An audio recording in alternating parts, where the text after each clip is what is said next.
Les employés d'Amazon qui peuvent nous géolocaliser, l'épidémie de rougeole aux États-Unis et un savon contre le paludisme. Nous sommes le samedi 27 avril, je suis Pauline Morsley, bonjour à tous.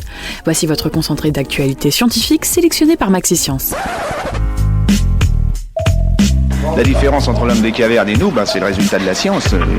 Et ce n'est pas une opinion, c'est de la science. Notre monde n'est pas si moche.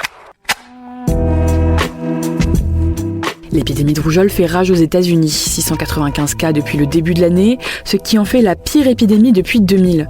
La résurgence de cette maladie est en partie due au mouvement anti-vaccin et aux parents invoquant des raisons religieuses pour ne pas vacciner leurs enfants.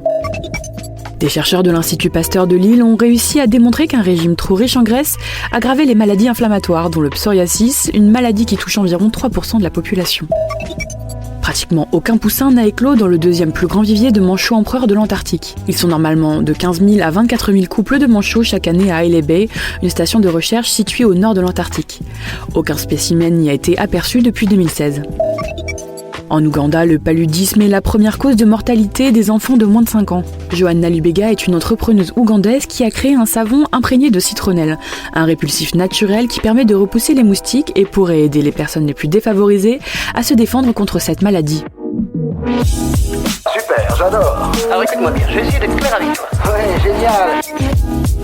Une tombe datant d'environ 2000 ans a été découverte à Aswan, une ville égyptienne située à 800 km du Caire. Dans la tombe, les archéologues ont découvert une trentaine de momies, dont une mère et son enfant superposés, ont expliqué les scientifiques. Une étude récente a révélé que les parents seraient plus à l'aise si leur fille souhaitait transitionner plutôt que leur garçon. Suite à cette étude, les chercheurs espèrent pouvoir accompagner et informer les parents d'enfants transgenres afin que la transition se déroule le mieux possible. Un vaccin du cancer colorectal a passé la première phase des tests sur les humains. Une nouvelle encourageante qui pourrait peut-être permettre de mettre fin au troisième cancer le plus fréquent chez l'homme et le deuxième chez la femme. En 2017, 45 000 nouveaux cas ont été diagnostiqués en France. Selon une enquête du média américain Bloomberg, non seulement les employés d'Amazon pourraient écouter des enregistrements audio de nos conversations grâce à Alexa, mais ils pourraient aussi avoir accès aux coordonnées géographiques des utilisateurs de l'appareil.